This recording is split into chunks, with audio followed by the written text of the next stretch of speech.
Hello everyone, welcome to my another mini blog. আশা করি তোমরা সকলে খুব ভালো আছো আর আমিও খুব ভালো আছি। আজকে আমি বানিয়েছিলাম একটু ফ্রুট কাস্টার্ড, আর এটা খুব খেতে খুব টেস্টি হয়। আর তাই আমি আজকে একটু বাড়িতে বানিয়ে নিলাম। বাড়িতে যেহেতু অনেক ফল ছিল সব রকম, তাই আমি এখানে দুধটা বসিয়ে দিয়েছি, গরম হচ্ছে। আর এদিকে একটু ঠান্ডা দুধ নিয়ে নিয়েছি এটার সঙ্গে পাউডারটা মেশানোর জন্য, কাস্টার্ড পাউডারটা। তো আমি কাস্টার্ড পাউডারের টেস্টটা ভ্যানিলা ফ্লেভার নিয়ে নিয়েছি।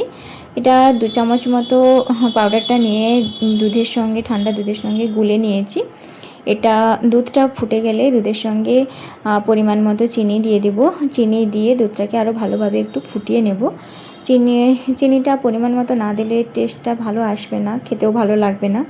তাই চিনিটা পরিমাণ মতো দিয়ে তারপরে দুধের সঙ্গে গুলে রাখা যে কাস্টার্ড পাউডারটা ওটা দিয়ে দিচ্ছি। আর ওটা দিয়ে দেওয়ার সঙ্গে সঙ্গে বারবার নাড়তে হবে, না হলে ওটা বসে যাওয়ার সম্ভাবনা থাকে।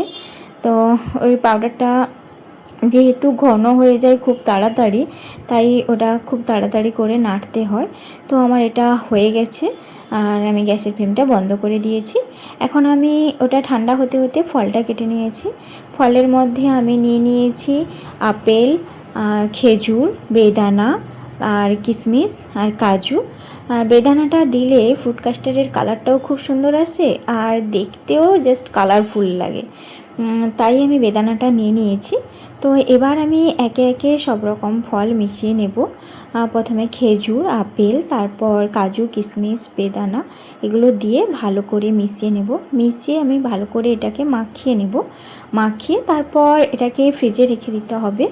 একদিন ঠান্ডা না থাকলে কাস্টার্ডটা খেতে ভালো লাগবে না। একটু ঠান্ডা তো খেতেই লাগে, তো ঠান্ডা না হলে একদমই ভালো লাগে না। তাই আমি আজকে বানিয়ে ফ্রিজে রেখে দেবো।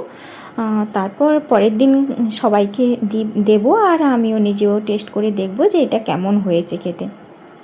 তো আমি একে একে সব ফলগুলো দিয়ে দিয়েছি আর দেখতেও কত সুন্দর লাগছে না, কালারফুল লাগছে। তো চলো এটাকে ভালো করে মাখিয়ে নিই, এবার এটাকে ফ্রিজে রেখে দেবো। আমার এটা মাখানো হয়ে গেছে, এখন আমি এটাকে ফ্রিজে রেখে দিচ্ছি। তো আজকের এই ভিডিওটা কেমন লাগলো সেটা অবশ্যই আমাকে কমেন্ট করে জানিও। ভিডিওটি যদি ভালো লেগে থাকে তাহলে অবশ্যই একটা লাইক, শেয়ার, সাবস্ক্রাইব করে আমার পাশে থেকো। আর এটা আমি টেস্ট করেও একটু দেখেছিলাম যে এটা টেস্ট খুব সুন্দর এসছে আর খুব ভালো খেতে হয়েছে।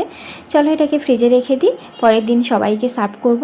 আজকে ভিডিওটা তাহলে এখানেই শেষ করছি, আবার দেখা হবে কালকে। বাই।